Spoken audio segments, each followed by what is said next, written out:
नमस्ते बच्चों, मेरा नाम लकी आहूजा है। मैं आपको कक्षा 11 के समाजशास्त्र का अध्यापन करवा रही हूँ। तो बच्चों, कक्षा 11 के समाजशास्त्र में आज हम अपनी द्वितीय पुस्तक समाज का बोध का अध्ययन प्रारंभ करने जा रहे हैं। तो हम अपनी प्रथम पुस्तक का अध्ययन पूर्ण कर चुके हैं और आज हमारी है द्वितीय पुस्तक जो है इसे हम शुरू कर रहे हैं। तो इसका पहला अध्याय आज हम पढ़ने जा रहे हैं। इसके पहले अध्याय का नाम है समाज में सामाजिक संरचना, स्तरीकरण तथा सामाजिक प्रक्रियाएं। तो समाज में कौन कौन सी सामाजिक प्रक्रियाएं होती हैं, हमारे समाज की सामाजिक संरचना किस प्रकार बनती है और स्तरीकरण की प्रक्रिया के बारे में भी हम इस अध्याय में जानेंगे। तो चलिए आज इस अध्याय का पहला भाग यानी परिचय को प्रारंभ करते हैं। आपको याद होगा कि आपकी प्रारंभिक समाजशास्त्र की पुस्तक समाजशास्त्र परिचय कक्षा 11 की शुरुआत निजी समस्याओं तथा सामाजिक मुद्दों के आपसी संबंधों पर परिचर्चा से हुई थी। तो आप याद करेंगे तो आपको याद आएगा कि हमारी जो प्रथम पुस्तक है समाजशास्त्र परिचय कक्षा 11 में जिसे आपने पढ़ना प्रारंभ किया था, उसकी जो शुरुआत हुई थी वह निजी समस्याओं और जो सामाजिक मुद्दे हैं उनके आपसी संबंध किस प्रकार के हैं इस परिचर्चा से शुरू हुई थी।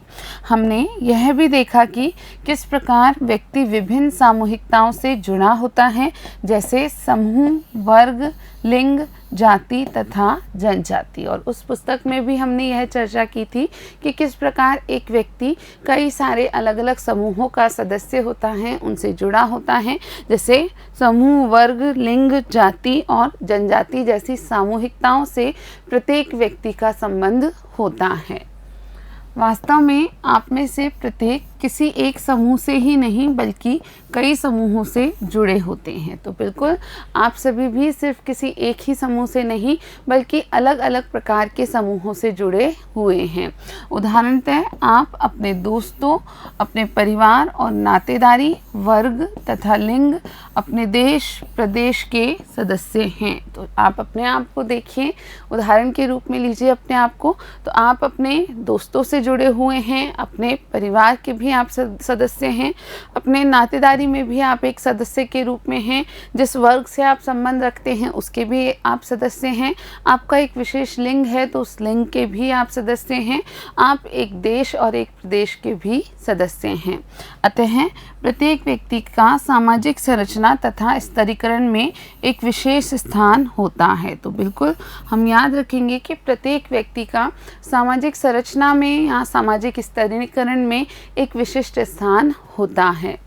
इसका यह अर्थ भी निकलता है कि प्रत्येक व्यक्ति के पास सामाजिक संसाधनों को प्राप्त करने के विभिन्न तरीके हैं। तो बिल्कुल इसी बात से कि किसी भी व्यक्ति का एक सामाजिक संरचना में स्तरीकरण में विशेष स्थान होता है, हम ये बात या ये अर्थ भी निकाल सकते हैं कि प्रत्येक व्यक्ति के पास सामाजिक संसाधनों को प्राप्त करने के लिए अलग अलग प्रकार के तरीके पाए जाते हैं। उदाहरण के लिए एक विद्यार्थी किस विद्यालय में पढ़ने जाए यह उसके सामाजिक स्तर पर निर्भर करता है। तो बिल्कुल एक विद्यार्थी के रूप में कोई बालक या कोई व्यक्ति हम कहें वह किस विद्यालय में पढ़ने जाता है, क्योंकि बहुत सारे विद्यालयों के विकल्प उपलब्ध हैं और उन विद्यालयों में से किस विद्यालय में वह पढ़ने जा रहा है ये वास्तव में उसके सामाजिक स्तर पर निर्भर करता है या उसके सामाजिक स्तर से संबंध रखता है। जैसे कि सामाजिक संरचना के संदर्भ में सामाजिक स्तरीकरण व्यक्ति को कार्य करने हेतु बाध्य करता है। बिल्कुल इसके बारे में इस उदाहरण के संदर्भ में ही हमें याद रखना है कि सामाजिक संरचना के संदर्भ में जो सामाजिक स्तरीकरण है वह व्यक्ति को निश्चित कार्य करने हेतु बाध्य करता है। समाजशास्त्रीय परिप्रेक्ष्य का एक मुख्य उद्देश्य व्यक्ति तथा समाज के द्वंद्वात्मक संबंधों को समझना है। तो समाजशास्त्र में जो समाजशास्त्रीय परिप्रेक्ष्य उपयोग लिया जाता है उसका एक बड़ा उद्देश्य व्यक्ति और समाज के जो द्वंद्वात्मक संबंध पाए जाते हैं उन द्वंद्वात्मक संबंधों को समझना भी है।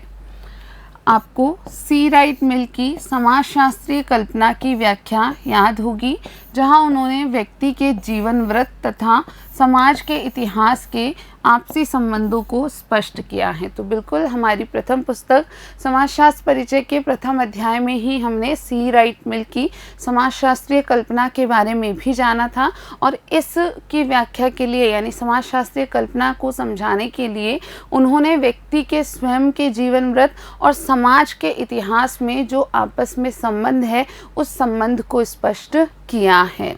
इस पाठ में समाज और व्यक्ति के द्वंद्वात्मक संबंध को समझने के लिए यह आवश्यक है कि तीन मुख्य संकल्पनाओं या अवधारणाओं यथा सामाजिक संरचना, सामाजिक स्तरीकरण तथा सामाजिक प्रक्रियाओं पर चर्चा की जाए। तो वास्तव में इस पाठ में हम समाज और व्यक्ति के जो द्वंद्वात्मक संबंध हैं उन्हें समझने का प्रयास करेंगे, और यह समझने के लिए यह आवश्यक है कि तीन संबंधित संकल्पनाओं या अवधारणाओं को समझा जाए। ये तीन संबंधित संकल्पनाएं हैं सामाजिक संरचना, सामाजिक स्तरीकरण और सामाजिक प्रक्रियाएं। तो इस अध्याय में हम इन तीनों अवधारणाओं की चर्चा गहन रूप से करने वाले हैं। अगले कुछ अध्यायों में हम यह जानेंगे कि नगरीय तथा ग्रामीण समाज की सामाजिक संरचना किस प्रकार भिन्न है और पर्यावरण तथा समाज के बीच व्यापक संबंधों का रूप क्या है।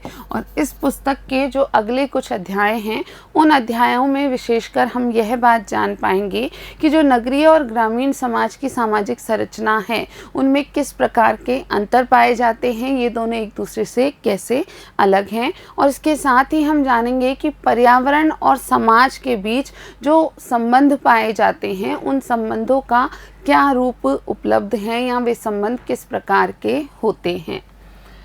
आखिरी के दो अध्यायों में हम पाश्चात्य सामाजिक विचारकों तथा भारतीय समाजशास्त्रियों तथा उनके विचारों को समझेंगे जो हमें आगे सामाजिक संरचना, सामाजिक स्तरीकरण तथा सामाजिक प्रक्रियाओं को समझने में मदद करेंगे। तो जो आखिरी दो अध्याय होंगे इस पुस्तक के, वहाँ पर विशेषकर हम जो मुख्य पश्चिमी सामाजिक विचारक हैं उनके विचार और भारतीय समाजशास्त्रियों के भी विचारों को समझेंगे, और इनके विचारों को समझने के बाद वास्तव में हम सामाजिक संरचना को, सामाजिक स्तरीकरण को और सामाजिक प्रक्रियाओं को और बेहतर रूप से समझ पाएंगे। मुख्य प्रश्न जिस पर इस पाठ में विचार किया जाना है कि किस हद तक व्यक्ति सामाजिक संरचना से बाध्य होता है और किस हद तक वह सामाजिक संरचना के अंतर्गत स्वतंत्र होता है। वास्तव में इस अध्याय में जिस मुख्य प्रश्न पर विचार किया जाना है वह प्रश्न यह है कि एक व्यक्ति अपने समाज की सामाजिक संरचना से किस हद तक बाध्य होता है विशेष प्रकार के कार्य करने के लिए, और साथ ही किस हद तक वह सामाजिक संरचना के स्वतंत्र होता है, यानी अपनी स्वतंत्र इच्छा से किन कार्यों को वो आसानी से उसी सामाजिक संरचना में कर पाता है। सामाजिक संरचना तथा सामाजिक स्तरीकरण। तो आइए हम इन दोनों अवधारणाओं को समझना प्रारंभ करते हैं। सामाजिक संरचना शब्द इस तथ्य को दर्शाता है कि समाज संरचनात्मक है, अर्थात अपने विशिष्ट रूप में वह क्रमवार तथा नियमित है। तो बिल्कुल ये जो सामाजिक संरचना शब्द है ये समाज की संरचना को प्रदर्शित करता है, और समाज की संरचना इस रूप में प्रदर्शित होती है कि समाज का अपना एक विशिष्ट रूप है और इसमें क्रमवार और नियमित कुछ चीज़ें बनी ही रहती हैं। जिस सामाजिक वातावरण में हम रहते हैं वह मात्र कुछ क्रियाओं एवं प्रघटनाओं का अनियमित मिश्रण नहीं है। तो बिल्कुल हम याद रखेंगे कि जिस सामाजिक वातावरण में हम रहते हैं, हम जिस सामाजिक संरचना का हिस्सा हैं, वह मात्र कुछ क्रियाओं या प्रघटनाओं का कोई अनियमित मिश्रण नहीं है। यह एक विशिष्ट प्रकार के नियमित और क्रमवार रूप से संचालित होता है। लोगों का आचरण किस प्रकार का होता है तथा एक दूसरे के प्रति उनके संबंध किस प्रकार के होते हैं, इसमें एक प्रकार की अंतर्निहित नियमितता अथवा प्रतिमान या पैटर्न होता है। तो लोगों का आचरण समाज में किस प्रकार का होता है, वे एक दूसरे के प्रति जो उनके संबंध हैं वे किस प्रकार के होते हैं या कैसे ये संबंध संचालित होते हैं, इस बारे में एक प्रकार की अंतर्निहित नियमितता या एक प्रकार का प्रतिमान अथवा पैटर्न पाया जाता है। कोई अनियमितता यहाँ पर हमें देखने को नहीं मिलती है। सामाजिक संरचना की संकल्पना इन्हीं नियमितताओं को इंगित करती है और वास्तव में सामाजिक संरचना की जो अवधारणा है वह इन्हीं सामाजिक संबंधों की नियमितताओं को इंगित करती है या प्रतिदर्शित करती है। एक बिंदु तक समाज की संरचनात्मक विशेषताओं को एक इमारत की संरचनात्मक विशेषताओं के समकक्ष रखकर समझा जा सकता है। तो एक निश्चित बिंदु तक यदि हम तुलना करना चाहें समाज की संरचनात्मक विशेषताओं की, तो इसे हम समझ सकते हैं एक इमारत की संरचनात्मक विशेषताओं के समकक्ष। तो जिस प्रकार किसी भी एक इमारत की जो संरचनात्मक विशेषताएं हैं वो आपको प्रत्यक्ष रूप से दिखाई देती हैं, एक समाज की भी संरचनात्मक विशेषताएं होती हैं, लेकिन ये समाज की संरचनात्मक विशेषताएं उस इमारत की तरह प्रत्यक्ष रूप से दिखाई नहीं देती हैं। एक इमारत की दीवारें, जमीन तथा छत सब मिलकर उस इमारत को एक विशेष आकार देती हैं। तो बिल्कुल किसी भी इमारत की दीवारें, जमीन और छत ये सब मिलकर के उस इमारत को एक विशेष प्रकार का आकार प्रदान करते हैं। पर यदि इस तुलना का प्रयोग ज़्यादा सख्ती से किया जाए तो यह रूपक अपने आप में गलतफहमी पैदा करने वाला हो सकता है। लेकिन यदि इस प्रकार की तुलना का हम एक सख्ती से प्रयोग करने लगे कि समाज की संरचनात्मक विशेषता और इमारत की संरचनात्मक विशेषता बिल्कुल एक समान है, तो इस प्रकार का यह जो रूपक है ये अपने आप में बड़ी गलतफहमी उत्पन्न कर सकता है। सामाजिक संरचना मानवीय क्रियाओं तथा संबंधों से बनती है। हम जानते हैं कि जो सामाजिक संरचना है यह मानवीय क्रियाओं से और संबंधों से बनती है और ये मानवीय क्रियाएं और संबंध जो होते हैं गत्यात्मक होते हैं, परिवर्तनशील होते हैं।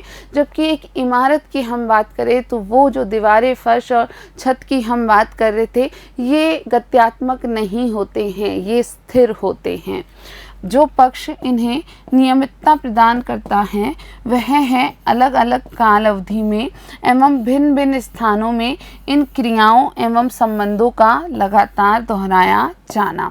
और वास्तव में इन क्रियाओं की यदि हम बात कर रहे हैं तो जो पक्ष इन क्रियाओं को नियमितता प्रदान करता है वो क्या है, तो हम जानते हैं कि अलग अलग काल अवधि में या अलग अलग कालखंडों में अलग अलग स्थानों पर इन क्रियाओं को, इन संबंधों को लगातार दोहराया जाता है और यही इन क्रियाओं और संबंधों की नियमितता को प्रदर्शित करता है। अतः सामाजिक विश्लेषण की प्रक्रिया में सामाजिक पुनरुत्पादन तथा सामाजिक संरचना एक दूसरे से जुड़े हुए हैं। तो बिल्कुल सामाजिक विश्लेषण की जो प्रक्रिया है उसमें जब हम देखते हैं तो सामाजिक पुनरुत्पादन और सामाजिक संरचना दोनों एक दूसरे से गहरे रूप से जुड़े हैं। उदाहरण के लिए एक विद्यालय तथा एक परिवार की संरचना को लेते हैं। तो हम एक विद्यालय और एक परिवार की संरचना को उदाहरण के रूप में ले सकते हैं। विद्यालय में कुछ विशिष्ट प्रकार के क्रियाकलाप वर्षों से दोहराए जाते हैं जो आगे चलकर संस्थाएं बनते हैं। जैसे विद्यालय में दाखिले के तरीके, आचरण संबंधी नियम, वार्षिकोत्सव, प्रातःकालीन सभा और कहीं कहीं विद्यालयी गीत। तो यदि हम विद्यालय का उदाहरण लेते हैं तो हम देख पाते हैं कि किसी भी विद्यालय में कुछ विशिष्ट प्रकार के क्रियाकलाप होते हैं जो कि वर्षों से वहाँ पर दोहराए जाते हैं, ठीक है। और इस कारण ये आगे चलकर एक संस्था का रूप ले लेते हैं, क्योंकि ये क्रियाकलाप कई वर्षों से बार बार दोहराए जाते हैं। इस कारण लंबे समय के बाद में ये ही संस्थाओं के रूप में प्रकट होते हैं। कुछ उदाहरण हम यहाँ देख सकते हैं कि किसी विद्यालय में दाखिले के जो तरीके हैं, किसी विद्यालय में आचरण संबंधी जो नियम है, किसी विद्यालय में वार्षिकोत्सवों का मनाया जाना है, किसी विद्यालय में प्रातःकालीन सभा है और इसी प्रकार कहीं कहीं विद्यालयों में जो निश्चित विद्यालयी गीत गाए जाते हैं, ये सभी बार बार लंबे समय से दोहराए जाते हैं और इस प्रकार ये उस विद्यालय की निश्चित संरचना का निर्माण करते हैं। ठीक इसी प्रकार से परिवार में आचरण के कुछ मानक स्तर जैसे विवाह के तौर तरीके, संबंधों के अर्थ, उम्मीदें तथा उत्तरदायित्व होते हैं। विद्यालय की तरह से ही परिवार में भी आचरण के कुछ मानक स्तर जैसे कि विवाह के विशिष्ट तौर तरीके, संबंधों के अर्थ, उम्मीदें और उत्तरदायित्व जुड़े होते हैं और ये ही जो परिवार की संस्था है वहाँ के क्रियाकलापों को नियमितता प्रदान करते हैं। परिवार में वृद्ध सदस्यों की मृत्यु एवं विद्यालय से पुराने विद्यार्थियों का चले जाना एवं इनके स्थान पर नए सदस्यों का प्रवेश होता रहता है और ये संस्था चलती रहती है। तो बिल्कुल किसी भी परिवार में धीरे धीरे वृद्ध होने पर सदस्यों की मृत्यु होती है। इसी प्रकार विद्यालय में भी जो पुराने विद्यार्थी जो विद्यालयी शिक्षा पूर्ण कर लेते हैं वे चले जाते हैं और दोनों ही जगह पर इनके स्थान पर नए सदस्यों का आगमन होता है। एक परिवार में भी समय के साथ नए सदस्य जन्म लेते रहते हैं, एक विद्यालय में भी समय के साथ नए विद्यार्थियों का दाखिला होता जाता है और इस प्रकार से यह संस्था निरंतर चलती ही रहती है। पर हम यह भी जानते हैं कि परिवार तथा विद्यालय के अंदर परिवर्तन होते रहते हैं। यहाँ हमको यह भी बिल्कुल स्पष्ट रूप से पता है कि किसी भी परिवार या विद्यालय की हम बात करें तो उसके अंदर ऐसा नहीं है कि परिवर्तन होते ही नहीं हैं, वहाँ परिवर्तन भी होते रहते हैं। उपरोक्त परिचर्चा तथा क्रियाकलाप हमें यह समझने में मदद करता है कि मानव द्वारा निर्मित समाज उस इमारत की तरह होता है जिसकी प्रत्येक क्षण उन्हीं ईंटों से पुनर्रचना होती है जिनसे उसे बनाया गया है। तो बिल्कुल अभी जो सारी हमने परिचर्चा की है उसके द्वारा हम इस निष्कर्ष पर पहुंच सकते हैं कि वास्तव में जो हमारा समाज है यह उस इमारत की तरह होता है जिसके कि प्रत्येक क्षण उन्हीं ईंटों से पुनर्रचना होती रहती है जिनसे कि उन्हें बनाया गया है। तो वास्तव में यह एक विशेष प्रकार की इमारत की और अपना जो इशारा है वह कर रहा है। यह हमारा समाज जो है उसकी तुलना हम एक विशिष्ट प्रकार की इमारत से कर सकते हैं जिसकी कि पुनर्रचना इसकी उन्हीं ईंटों से होती रहती है जिससे कि शुरू में इसे बनाया गया था। जैसा कि हमने स्वयं देखा है कि मनुष्य विद्यालय तथा परिवार में संरचना की पुनर्रचना हेतु परिवर्तन करते हुए समूचे परिवर्तन को प्रस्तुत करता है। तो बिल्कुल हमने अब तक की अपनी चर्चा में यह देखा है कि मनुष्य जो है वह विद्यालय और परिवार की जो संरचना है उसकी पुनर्रचना के लिए कई सारे परिवर्तन करते हुए वास्तव में समग्र या समूचे परिवर्तनों को प्रस्तुत करता है।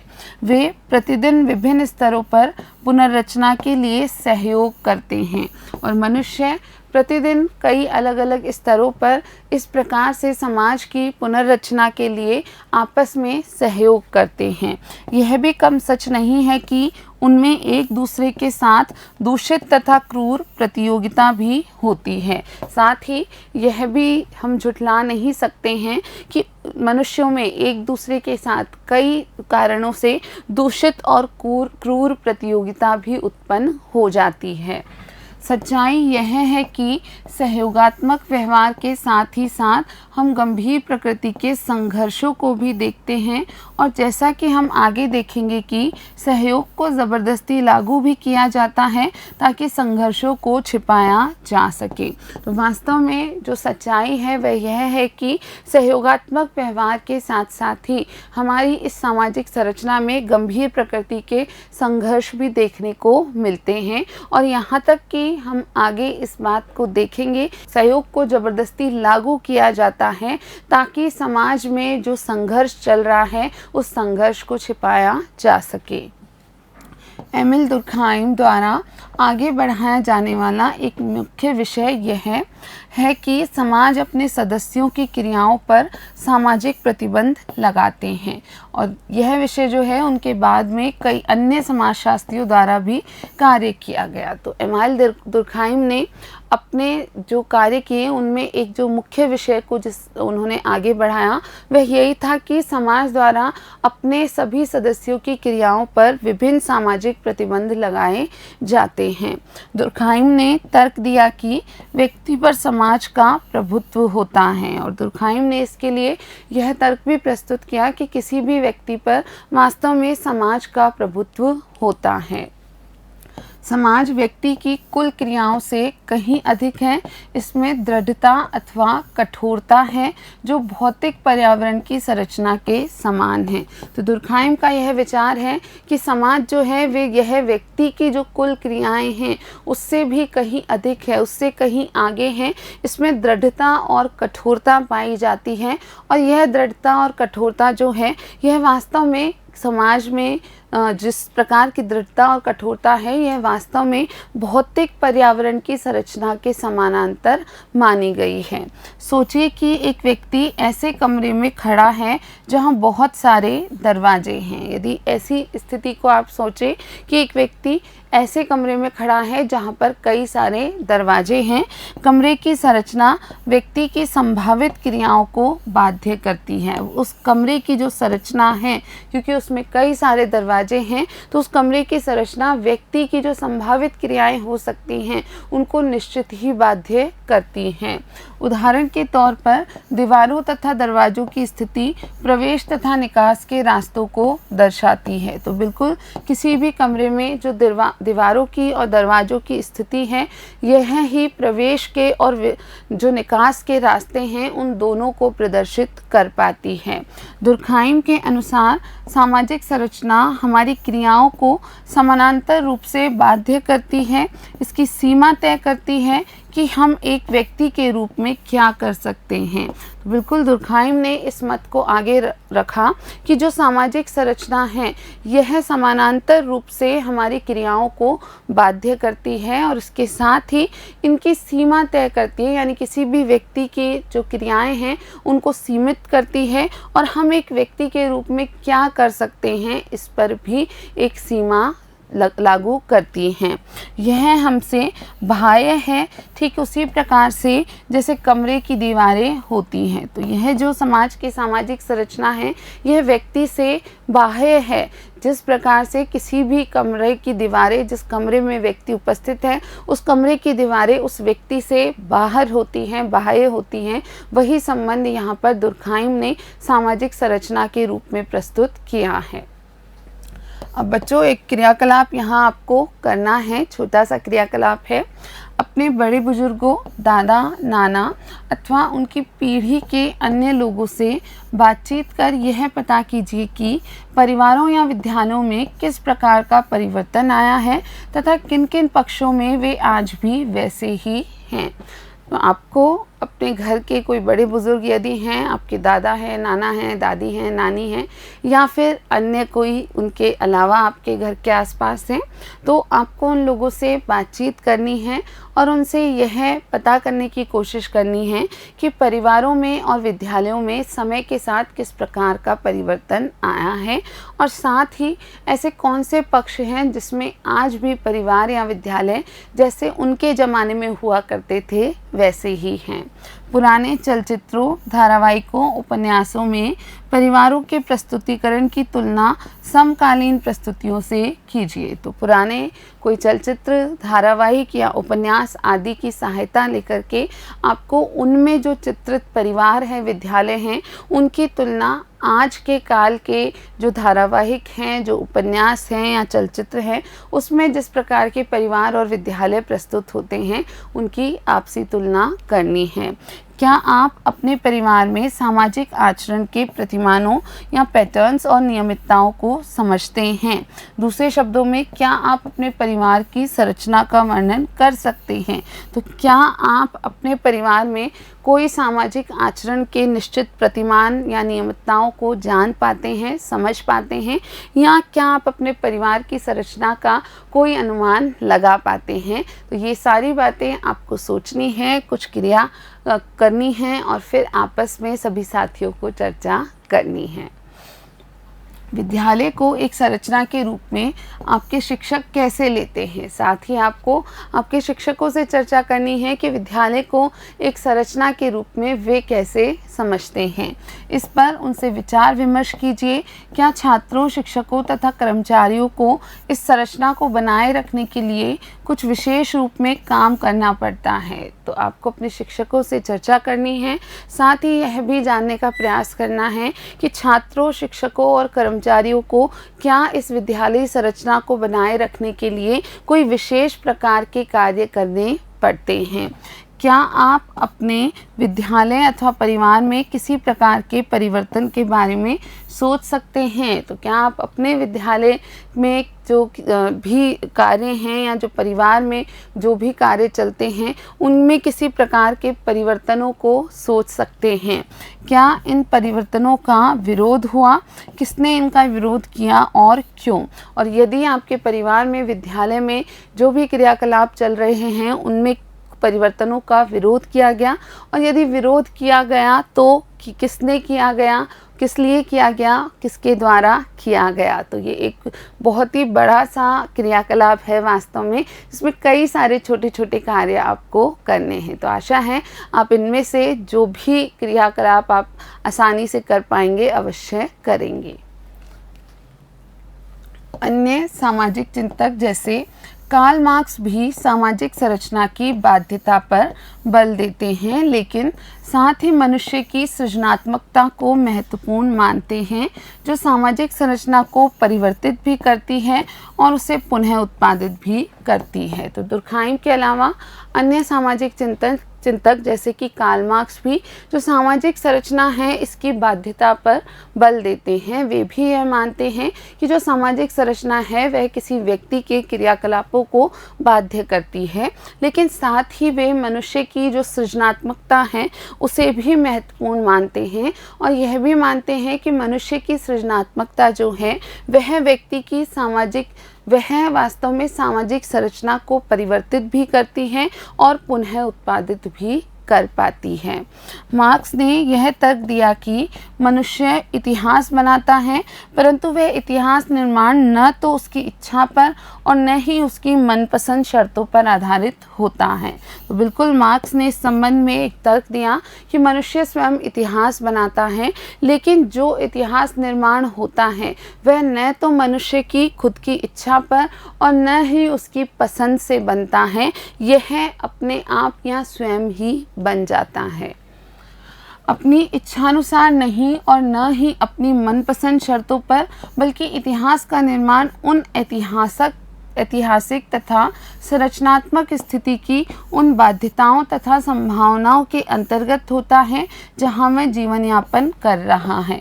तो किसी भी व्यक्ति की इच्छानुसार या मनपसंद के अनुसार इतिहास निर्माण नहीं होता है, बल्कि इतिहास का निर्माण उन ऐतिहासिक और संरचनात्मक स्थितियों और उन बाध्यताओं और संभावनाओं के अंतर्गत ही होता है जिसमें कि व्यक्ति जीवन यापन कर रहा होता है। सामाजिक स्तरीकरण से अभिप्राय समाज में समूहों के बीच संरचनात्मक असमानताओं के अस्तित्व भौतिक अथवा प्रतीकात्मक पुरस्कारों की पहुंच से है। तो अब सामाजिक संरचना के पश्चात हम बात कर रहे हैं सामाजिक स्तरीकरण की। तो सामाजिक स्तरीकरण का क्या अभिप्राय है? तो किसी भी समाज में समूहों के बीच जो संरचनात्मक असमानताएं पाई जाती हैं उनके अस्तित्व से ही वास्तव में सामाजिक स्तरीकरण संबंधित होता है। भौतिक अथवा प्रतीकात्मक पुरस्कारों की पहुंच भी इस सामाजिक स्तरीकरण से ही निर्धारित होती है। हालांकि प्रत्येक समाज में किसी न किसी रूप में सामाजिक स्तरीकरण विद्यमान है, परंतु आधुनिक समाज धन तथा शक्ति की असमानताओं के कारण पहचाने जाते हैं। तो बिल्कुल प्रत्येक समाज में, भले आज के समाज हो, भले ही पुराने समाज हो और किसी भी स्थान पर पाए जाने वाले समाज हो, सभी समाजों में किसी न किसी रूप में सामाजिक स्तरीकरण विद्यमान है। लेकिन आधुनिक समाजों में खासकर धन और शक्ति की जो असमानताएं हैं वे ही सामाजिक स्तरीकरण का निर्धारण करती हैं। एक तरफ जहां आधुनिक समाज में स्तरीकरण के सर्वाधिक प्रचलित रूपों में वर्ग विभाजन है, वहीं दूसरी ओर प्रजाति तथा जाति, क्षेत्र तथा समुदाय, जनजाति तथा लिंग इत्यादि सामाजिक स्तरीकरण के आधार बने हैं। तो आज के आधुनिक समाज की अगर हम बात करते हैं तो जहाँ इस आधुनिक समाज में स्तरीकरण के सबसे प्रचलित रूपों में वर्ग विभाजन को रखा गया है, लेकिन दूसरी ओर हम देखते हैं तो हमारे इसी समाज में प्रजाति, जाति, क्षेत्र, समुदाय, लिंग, जनजाति ये सभी भी सामाजिक स्तरीकरण के मुख्य आधार आज भी बने हुए हैं। सामाजिक संरचना में सामाजिक व्यवहार के निश्चित प्रतिमान या पैटर्न निहित होते हैं। सामाजिक स्तरीकरण एक विस्तृत सामाजिक संरचना के भाग के रूप में असमानता के निश्चित प्रतिमान द्वारा पहचाना जाता है। तो अब तक हमने बात की थी सामाजिक संरचना की। तो सामाजिक संरचना में सामाजिक व्यवहार के कुछ निश्चित प्रतिमान या पैटर्न सम्मिलित होते हैं, निहित होते हैं, जबकि सामाजिक स्तरीकरण जो है यह एक विस्तृत सामाजिक संरचना का एक हिस्सा है या एक भाग है, और इस भाग के रूप में यह असमानता के निश्चित प्रतिमानों को प्रकट करता है या असमानता के जो निश्चित प्रतिमान हैं जो किसी भी समाज में व्याप्त होते हैं उनके द्वारा ही इसे पहचाना जा सकता है।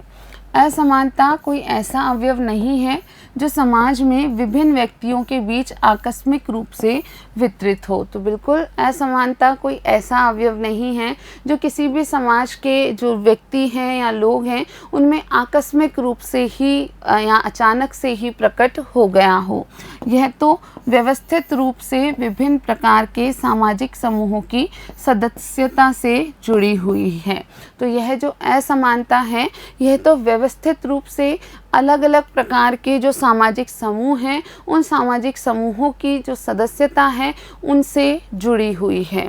एक समूह के सदस्यों की विशेषताएं समान होती हैं और यदि वे उच्च स्थिति में हैं तो उनका प्रयत्न होगा कि उनकी विशेषाधिकृत स्थिति उनके बच्चों को मिल जाए। तो किसी भी समूह के सदस्यों की जो विशेषताएं हैं वे समान होती हैं, और यदि हम किसी समूह की बात करें जो कि एक उच्च स्थिति में है तो ऐसे समूह के जो लोग हैं निश्चित ही उनका प्रयत्न यही होगा कि उनकी जो विशेषाधिकृत स्थिति है वह उनकी अगली पीढ़ी को यानी उनके बच्चों को भी प्राप्त हो पाए। स्तरीकरण की संकल्पना तब उस विचार को संदर्भित करती है जहाँ समाज का विभाजन एक निश्चित प्रतिमान के रूप में समूहों में होता है तथा ये संरचना पीढ़ी दर पीढ़ी चलती रहती है। जयराम 1987। तो यहाँ आप सामाजिक जो स्तरीकरण है उसकी संकल्पना को और गहन रूप से समझ पा रहे हैं। तो यह एक ऐसा विचार है या इस विचार को यह संकल्पना संदर्भित करती है जहाँ समाज का विभाजन एक निश्चित प्रतिमान के रूप में समूहों में होता है। ठीक है, एक निश्चित प्रतिमान के तहत जो पूरा समूह है, एक निश्चित प्रतिमान के तहत पूरा समाज है वो कुछ समूहों में विभाजित हो जाता है, और वास्तव में यह जो संरचना है, यह जो समूहों में विभाजित होने की संरचना है, यह पीढ़ी दर पीढ़ी लगातार चलती ही रहती है। असमान रूप से बांटे गए लाभों के अंतर को समझना भी आवश्यक है। जब असमान रूप से कोई लाभ बांटे जाते हैं तो उनसे जो अंतर उत्पन्न होता है उसे समझना भी आवश्यक है।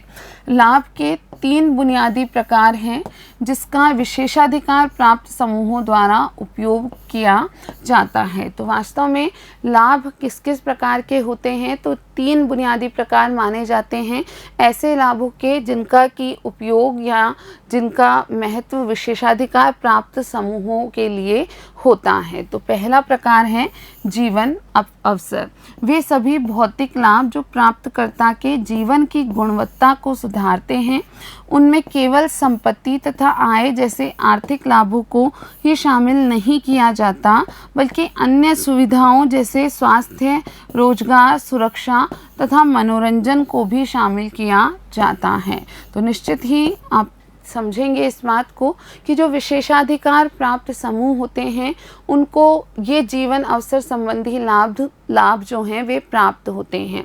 तो ऐसे सभी भौतिक लाभ जो कि प्राप्तकर्ता को उपलब्ध होते हैं या जो व्यक्ति उस समूह से संबंध रखता है उसे उपलब्ध होते हैं, जो कि जीवन की गुणवत्ता को सुधारते हैं। अब इनमें आय संबंधी लाभ या संपत्ति संबंधी लाभ, ऐसे जो आर्थिक लाभ हैं वो तो शामिल होते ही हैं। इसके अतिरिक्त अन्य सुविधाएं जैसे कि स्वास्थ्य, रोजगार, सुरक्षा और मनोरंजन की सुविधाओं जैसे लाभ भी सम्मिलित होते हैं। दूसरे प्रकार के लाभ है सामाजिक परिस्थिति से संबंधित लाभ। मान सम्मान तथा समाज के अन्य व्यक्तियों की नज़रों में उच्च स्थान। तो सामाजिक परिस्थिति संबंधी लाभ भी विशेषाधिकार प्राप्त समूहों को निश्चित ही प्राप्त होते हैं। तो बहुत अधिक मान सम्मान होना और समाज के अन्य व्यक्तियों की नज़र में एक उच्च स्थान प्राप्त होना। तीसरे लाभ हैं राजनीतिक प्रभाव। एक समूह द्वारा दूसरे समूह अथवा समूहों पर प्रभुत्व जमाना अथवा निर्णय निर्धारण में प्रमाणाधिक्य प्रभाव अथवा निर्णयों से अत्यधिक लाभ उठाना। तो जो राजनीतिक प्रभाव संबंधी लाभ हैं ये भी विशेषाधिकार प्राप्त समूहों को अवश्य मिल पाते हैं। तो किसी एक समूह द्वारा किसी अन्य समूह या दूसरे समूहों पर अपना प्रभुत्व जमा पाना अथवा निर्णय निर्धारण में एक महत्वपूर्ण भूमिका निभा पाना और वह निर्णय जो इन समूहों द्वारा लिए जा रहे हैं उन्हें बाकी के समूहों पर स्वतः ही लागू हो जाना। व्यक्ति तथा वर्गों को मिलने वाले अवसर तथा संसाधन जो प्रतियोगिता, सहयोग अथवा संघर्ष के रूप में सामने आते हैं, इन्हें सामाजिक संरचना तथा सामाजिक स्तरीकरण के द्वारा आकार दिया जाता है। तो कोई भी व्यक्ति हो या विभिन्न वर्ग हों, उनको मिलने वाले अवसर और संसाधन जो कि प्रतियोगिता, सहयोग या संघर्ष के रूप में सामने आ पाते हैं, इन्हें सामाजिक संरचना और सामाजिक स्तरीकरण इन दोनों के द्वारा आकार दिया जाता है। साथ ही मनुष्य पूर्व स्थित संरचना तथा स्तरीकरण में परिवर्तन लाने का प्रयास करता है। इसके साथ ही वास्तव में कोई भी मनुष्य जो है वह उस पूर्व स्थित संरचना और स्तरीकरण में अपने तरीके से कुछ न कुछ परिवर्तन लाने का प्रयास करता है।